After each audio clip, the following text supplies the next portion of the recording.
The cold that had settled over Boundary County, Idaho, in the first week of December was not the dramatic cold of a storm arriving.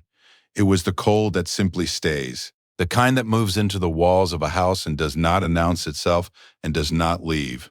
And the temperature in Bonners Ferry had not climbed above 12 degrees in 4 days when Staff Sergeant Lena Marsh drove her truck past the intersection of Pine Street and Mill Road, and the woman standing on the corner in a down coat with a casserole dish covered in aluminum foil flagged her down. In the passenger seat, Bear lifted his head. He turned toward the window. He did not stand. He pressed forward against the glass with his nose, and his ears went forward, and he made a sound in his throat that was not a whine and was not a growl but was something between the two. The sound he made when something had registered that required a decision. The woman's name was Patrice Odum, and she was 63, and she had been trying to get someone to go inside that house on the corner of Pine and Mill for 9 days, and she had run out of people to ask. She said it through Lena's window, her breath clouding in the December air, her eyes already at the door of the house behind her. He hasn't spoken since the funeral. What that Marine and her canine found inside that house in Bonners Ferry, Idaho, before the day was over, would surface a secret that a quiet man had been carrying for 11 months. Alone in silence, in a house that had stopped being a home and had become something closer to a held breath. If this is your first time here, stay with me through this one. This channel exists for stories like this, and you'll want to be here for every one that follows. Lena Marsh was from Coeur d'Alene, which was 2 hours south of Bonners Ferry, on a good road in good weather, and something else entirely in December. And she had spent 8 years in the Marine Corps, doing the kind of logistics coordination that never makes it into the recruitment posters, but without which nothing that does make the posters happens at all. She had a gift for seeing systems. What was broken in them? What was missing? What small correction would allow the whole structure to function again? And she had brought that gift home and applied it to veteran support coordination in the Idaho Panhandle, which meant she drove a lot of roads in a lot of weather to reach people who needed something they hadn't yet said out loud. She had grown up watching her father, a Vietnam-era Navy man, not say things out loud for 20 years before the silence became its own emergency, and she had decided, somewhere around her second deployment, that she was done waiting for emergencies that could have been prevented by one earlier conversation. She drove, she knocked on doors, she brought Bear. Bear was a 6-year-old Labrador Retriever, 93 pounds, the specific shade of yellow that goes nearly white in winter light, with a broad head and a way of moving through a space that was less like entering and more like arriving, deliberate, unhurried, fully present in whatever room he was in. He had been trained as a therapy dog through a veteran support program in Spokane and had been placed with Lena 2 years ago on the logic that a woman doing the work she was doing would be more effective with a dog than without one, and the logic had proven correct approximately every single day since. He did not perform warmth. He located it in people who had hidden it so far down that they had stopped believing it was still there and sat with it until it surfaced.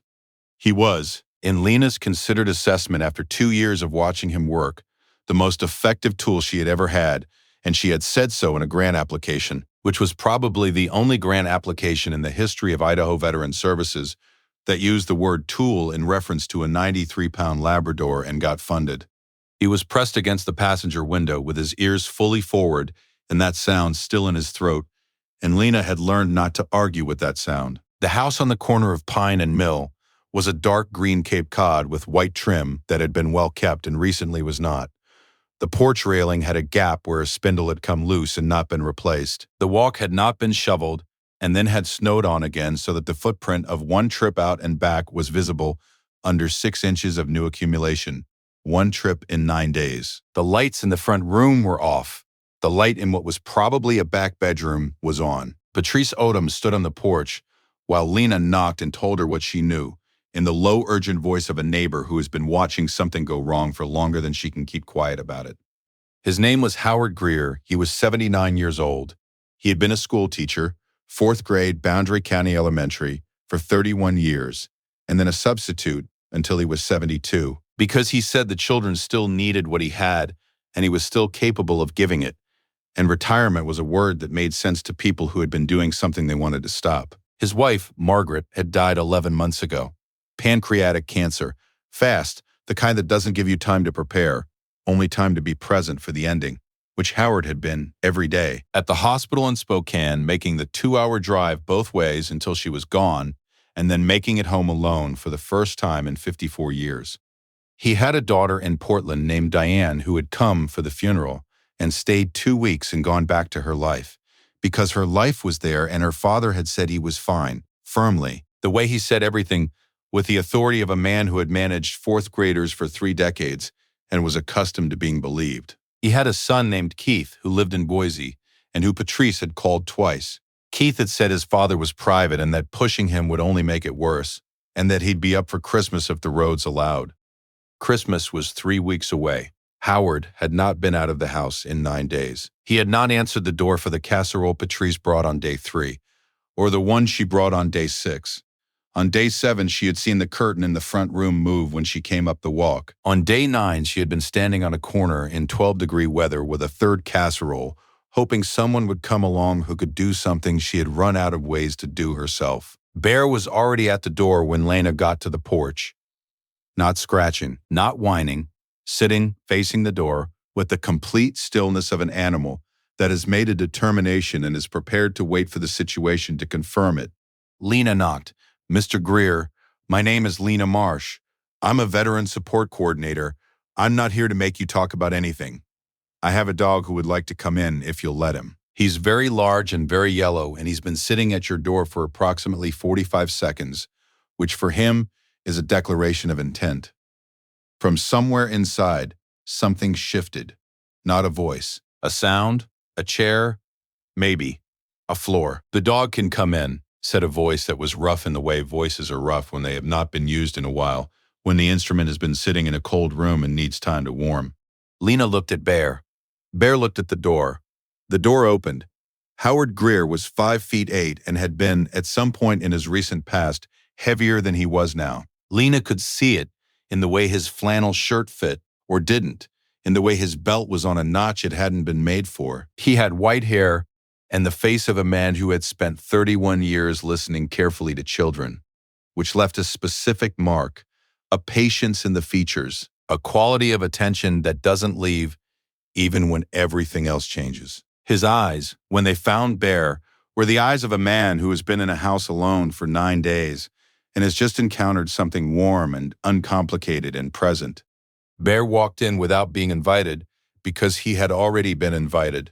He went directly to Howard and sat down at his feet and looked up at him with the full, uncomplicated attention that was his particular gift, and Howard's hand came down and rested on the dog's head, and something in the old man's posture changed by 1 degree. Not much, but enough to see. "Come in, then," Howard said to Lena without looking at her. He was looking at Bear. The house smelled of cold and of a fire that had not been lit in several days, and of the specific staleness of recycled air in a closed space. The kitchen, visible through the doorway, had dishes on the counter that had been washed and not put away, the kind of half-completed task that accumulates when the energy to finish things runs out at the halfway point. On the kitchen table was a stack of mail, 11 days, maybe 12, and beside it a ceramic mug with a pattern of blue flowers that had been used recently, the ring of it still visible, and beside the mug, face down, a photograph. Lena did not look at the photograph. Not yet. She sat in the chair Howard gestured to, and Bear remained at Howard's feet when Howard lowered himself to the couch. And the 3 of them were in the front room together, in the gray December light coming through curtains that had not been opened. And Lena said nothing for a full minute, because sometimes a minute of silence, from someone who has chosen to be present, is the most useful thing available. Then she said, "You don't have to talk. I just need to know you're eating." Howard looked at his hands. "I'm eating." "When did you last eat?" A pause. "Yesterday." "What did you eat?" Another pause. "Toast." Lena nodded. "She did not make anything of it." "I'm going to make you something while I'm here. You don't have to sit with me while I do it. Bear will be here." Bear had not moved from his feet. "He's a good dog," Howard said. His voice was different than it had been at the door. Something had loosened in it. Not much. A half-turn. "He knows something you don't, most of the time," Lena said. "I've learned to trust that." She went to the kitchen. She found eggs and bread, and the end of a block of cheese. And she made something simple while Howard sat in the front room with Bear, and she listened to the quality of the silence from the other room, which was different from the silence when she arrived. Warmer, occupied. She could hear once the low murmur of a voice, not a sentence. Just sound, the way people talk to dogs when they have not talked to anything in a long time, and the dog is the thing that makes talking feel possible again. She brought the plate and set it on the table beside him, and sat back down. Howard ate. Not fast. Carefully, the way a man eats when he has relearned that eating is something he is going to continue doing. Have you ever known someone whose silence lasted so long it became its own kind of emergency, someone no one knew how to reach until one person simply showed up? Tell me about them in the comments. They deserve to be remembered. When the plate was empty, he set it on the side table and looked at the front window for a long moment. Then he said, without being asked, "She died on a Wednesday." I didn't think it would matter what day, but it was a Wednesday. And every Wednesday since then, I wake up, and the first thought I have is that today is the day she died, and I can't seem to get past it to the second thought. Lena said nothing. People keep telling me it gets easier, Howard said. People who haven't lost the person they slept next to for 54 years. It's not that they're lying. It's that they're talking about a different thing than what I'm experiencing. What I'm experiencing is... He stopped. He put his hand on Bear's head again, slowly. I don't have the word for it. You don't need the word, Lena said. I'm not going anywhere. He talked for an hour and a half, not continuously, with long pauses and with the specific quality of a man who has been storing things in the dark for 11 months and is now, tentatively, bringing them into a room with another person present, checking each one in the light before deciding how much of it to say. Margaret had liked the cold, which surprised people who didn't know her, because she was small and slight, and people who are small and slight are assumed to prefer warmth. She had grown up in Minnesota. She said cold meant quiet, and quiet meant you could think. She had shoveled the walk herself until 3 winters ago. She had made a soup every November from the last of the garden that Howard could smell from the road when he pulled in. She had told terrible jokes. She had laughed at them herself before she got to the punchline, which made them better, which she knew. She had read every night before sleep since she was 9 years old. Howard had not been able to read since she died. He said it with the specificity of a man reporting the most precise loss among many losses. Not the largest, but the one that surprised him most. She had read beside him every night for 54 years, and the books on her side of the bed were still there. And he still reached for his own book and opened it and closed it, because the silence on her side of the bed was loudest when he was trying to be in a story. And stories belonged to the part of his life that included her, which was most of it. My father was a Navy man, Lena said after a while. Vietnam era. He came home and he didn't talk for about 15 years. Not about any of it. My mother used to say she knew he was in there, but she couldn't find the door. She paused. He found it eventually. Took him a while. The door was there the whole time. What opened it? A dog, Lena said. Beagle. Named after a president. He told that dog everything for 3 years, and then one night he started telling my mother, and then he started telling us, and then it was like whatever had been stopped up was moving again. She looked at Bear. I don't think it was the dog exactly. I think the dog just made him remember that something alive was listening. Howard looked at Bear, who was looking back at him with the full, golden, patient attention that was entirely and specifically his. He's listening, Howard said. He's very good at it, Lena said. The photograph on the kitchen table was face down because Howard had turned it face down sometime in the past 11 months and had not turned it back because turning it back required a decision about whether he was ready for what was in it, and he had not been ready. Lena had not asked about it. Bear had, at one point, gotten up from Howard's feet and walked to the kitchen table and put his nose to the edge of the photograph, and then come back, which was the most diplomatically precise thing Lena had ever seen an animal do. At 3 in the afternoon, a car pulled into the driveway. Lena looked out the window. Are you expecting someone? She asked. Howard looked. That's Keith's car, he said. His voice shifted, tightened slightly, the way a man's voice tightens when he is not sure whether what is arriving is help or management. Keith Greer was 51, in a good coat, with the expression of a man who has been guilty about something for 3 weeks and has decided to address the guilt by arriving with authority. He came through the door and looked at his father and then at Lena and then at Bear with the layered expression of someone processing several unexpected elements at once. "Dad," he said, I was worried." He said it without edge, without the absolution Keith might have hoped for, but also without accusation, which was its own kind of grace. "I should have come sooner," Keith said. He sat down. Bear went to him, not with the focused intention he'd shown with Howard, but with the easy warmth he deployed for people who were not the primary concern, but were in the room and meant well. Keith put his hand on Bear's head automatically, the way almost everyone did. Something in his shoulders came down. "I told myself you wanted space. I told myself you'd call when you were ready." "I wasn't going to call," Howard said. Keith looked at him. "I wasn't going to call because I didn't know how to say what I needed to say. I didn't have the words for it, and I didn't want to worry you, and I thought—" He stopped. He looked at his hands. "I thought if I just waited it would resolve itself, the way things did when I was teaching. You wait for a child long enough and they find their way to the answer." A pause. "It's not quite the same." "No," Keith said. "It's not." Outside, through the front window, Patrice Odom was still on the corner, the casserole dish in her arms, watching the house. Lena caught her eye and gave a small nod. Patrice exhaled, visible in the cold air, a long breath going out, and started up the walk. By the time the knock came, Howard had gotten up and turned the photograph face up on the kitchen table. Margaret at 60 in the garden, holding up a tomato the size of a grapefruit with both hands and laughing at something behind the camera. The laugh fully in her face the way her laugh always was. The thing Howard had loved most about it, and the thing he was afraid he was beginning to forget the exact shape of. But there it was. Still there. Still there. Lena got the door. Patrice came in with the casserole and looked at Howard standing in his kitchen with the photograph in his hands, and her eyes did what eyes do when something is shifted from the thing that was keeping you up at night into something you can finally put down. She set the casserole on the counter and said, "Howard, I've been trying to get in here for 9 days." And Howard said, "I know, Patrice. I'm sorry." And Patrice said, "Don't be sorry. Just eat the casserole." Keith stayed through the weekend. He called Diane, who booked a flight. He cleared the walk and replaced the spindle in the porch railing, and found someone to look at the furnace which had been running inefficiently, and which was why the walls had been cold.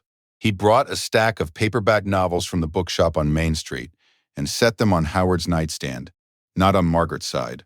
The photograph went back in its place on the kitchen shelf. Face up, Bear stayed until Lena left on Sunday.